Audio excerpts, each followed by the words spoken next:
everybody, welcome back to Andertons TV. I hope you're enjoying our ESP Takeover weekend. This next video is a style study of the legendary band Rammstein, presented by ESP artists Pat Heath and Jamie Hunt. Take it away, boys.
Cool, tell us about that, because you did this one. Yeah, absolutely. And one of the things that's really clear with Rammstein is this huge guitar sound.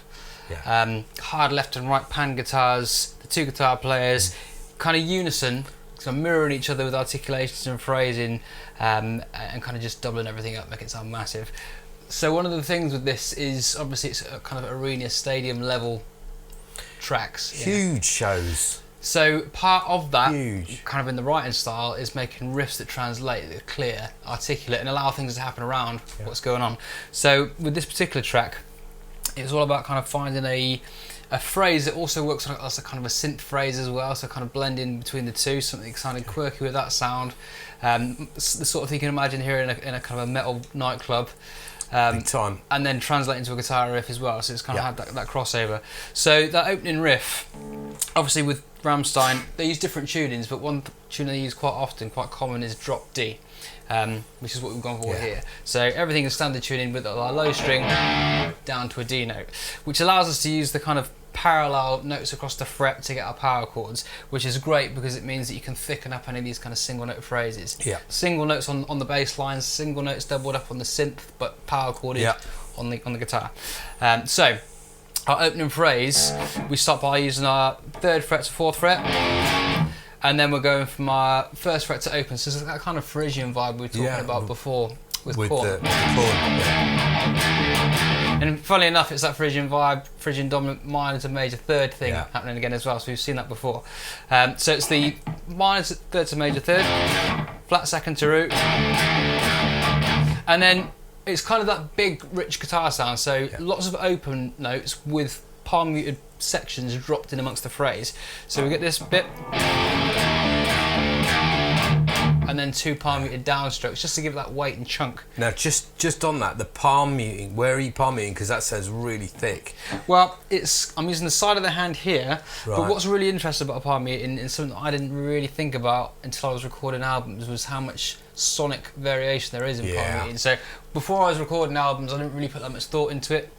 I just kind of place my hand down and that's the sound that you get. But with something like this, you kind of learn that it's finding the exact spot on your string. Where you want because if I play just that sound, just by moving like a centimetre, a couple of centimetres tops along the EQ, and as you move along the string, you get more mute, and then it just drops off and becomes a click. So that's distance down the string. Yeah, towards the neck. Yeah. You get more of a muted note. As you move towards the bridge, you'll hear more pitch, So and it this- becomes less chunky. Yeah. It's that point where it's kind of like between Metallica, Yeah. Anthrax, that Scott Ian stompy Yeah. thing, Yeah. and Megadeth, which is the bony part.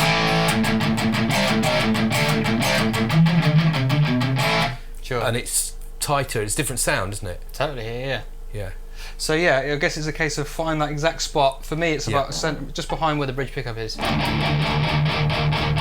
Learn that spot and use that every use your time. ears. Yeah, your guitar will be different, your touch will be different, your string gauge, all these things play a part. So yeah, find that bit on your guitar where you get the chunk of the palm mute and the maximum amount of pitch so you can hear the notes, and you're sorted. Awesome. So, end of the riff. Okay, so back to the riff. We've got our first part.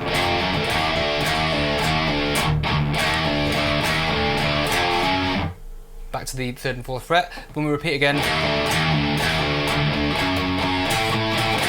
So that's the 4th fret, 7th fret, and back to our 3rd to 4th fret harmonic.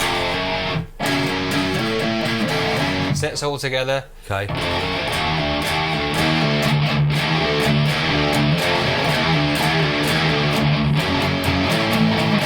And we go back to the start.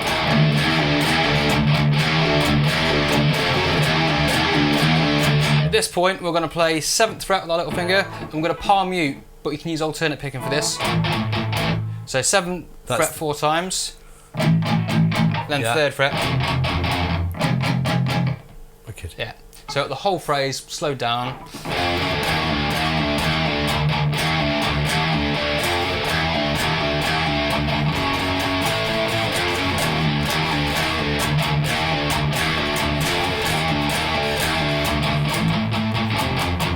Cool. Yeah. There we go.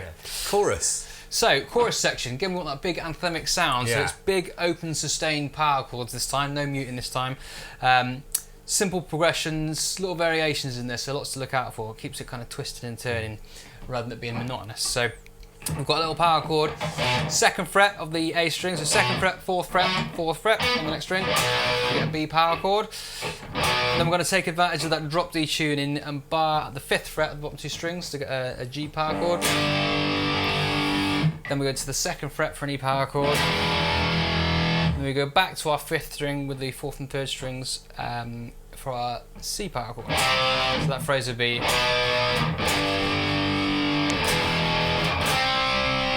The next phrase based on that is just the last chord's change. So back to our B power chord. And then we just move up 1 fret to complete. So the first 2 Very cool. phrases.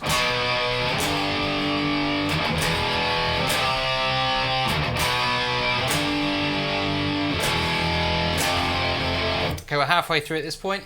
We go back to our 2nd fret and we get this sequence. 2nd fret, E power chord, G power chord at the 5th fret.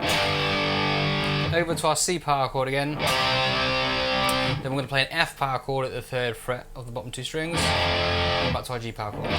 So that was.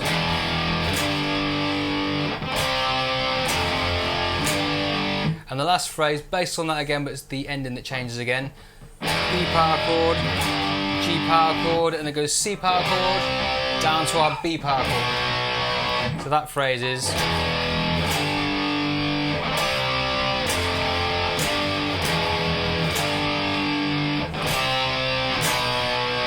Then we're back to our main riff. I noticed with that, you're keeping the musicality, and rather than. Because sometimes when we tune a string down, we lose what the pitches on the neck are. Sure. So whereas the 3rd fret, 3 we associate with G, Yeah. 5 with E, Normally, yeah, A and yeah, so yeah. on and so on.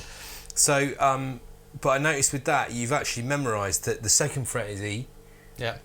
the 3rd fret is F, Sure. and that is, Like G is power G. chord. Yeah. Is a G power chord. So it's worth kind of remembering that. I mean, obviously we know that's D, E, F, and G, and then of course we've got G flat, Yeah. or F sharp, Sure. and then we've got D sharp or E flat in between. So if you remember the natural pitches Sure. of the drop tuning, you can convert it in your head really easily, rather than it becoming a number exercise, which... Well, the issue with that is you can only talk to other guitar players who are in the same tune who talk in tab. Whereas if you start talking to a keys player or a producer in the studio and they're like, fret 3, yeah. what's that? Talk about an F power chord, well, you know, game on again. We know, exactly. So, Cool. yeah, it's kind of getting that idea of... Yeah. Keep the musicality, keep thinking about Also, how do you think about if you're writing a language. song, you're thinking about like the notes in your key, the chords in your key. It's easier to think about what are my options rather than fret 3, fret 5. It doesn't really tell you which degree of the scale you're on. Is it a diatonic? Who knows, right? Yeah. So, yes, always cool to be able to think about where you're at musically with the frets. Otherwise, it becomes kind of music by numbers, which is all right. But it only takes you so far. Yes. Yeah. Part of the thing to focus on with this is doubling up the guitars, like you said before, so it sounds huge and kind of like stereo feel thing going on, but also leaving room for other things to happen. So if you listen to Rammstein stuff, there's lots of synth parts, lots of keyboards, lots of things that get you in that kind of like you're in a soundtrack for the Matrix or something like that, kind of metal club kind of vibe going on. So in order to do that, if you've got really busy drums, guitars and bass, there's not really much room for anything else. So when you want to get that big anthemic or kind of club type thing, space is really important. And I noticed you left gaps in there where you can literally hear a piano go at the same frequency as the bass guitar, which is super cool. Well, it gives you those dropouts, there's pause moments, dynamics, which is again really important. Yeah. If you come straight in on a blast beat and you're whizzing around the fretboard at full pelt, there's where can you go, right? But if you've got one note on a piano, dong, it can all go from there. So the piano can be the bass, and you got the synths doing some things. Obviously, they'd support the vocal. But what was interesting though is where you did a thing where you became the snare drum, and you went. Yeah, it's jugga. So it's literally that hand muting. It's covering all the strings, to get that percussive sound, like you basically thought like a drum fill, jugga jugga sort of thing. You know, Lars might do a phrase or something like that. And is that a preconceived idea, or is that something you just feel when you're playing? Bit of both. Right. Where it's something I feel, but it's something that's come off the back of thinking about the bigger arrangement, the big picture. Like, what am I doing here? I'm thinking like a drummer, which often. Like years gone by, I've been stuck in a rut with guitar playing, thinking what I'm going to do because I'm just thinking about guitar. But sometimes if I start by thinking, what would a drummer do here? What would a bass player do there? The ideas start to flow again. But you're being quite aggressive, so you know, get yourself to Andertons, get a nice heavy set of strings, and obviously drop your low string down. Chunky pick always helps as well. Chunky picks, get yourself some chunky picks. But yeah, always take what you can from other instruments in the band. See what's there for the take on wall, just inspire you. Really cool drum grooves. You know, you can't get wrong with the backbeat. No. You know, there's always Open, ideas that are going to come. Hi-hats. Yeah. Cool. It worked for AC/DC, right? So wicked. Cool. Thanks for that, Jamie. No worries. Wicked.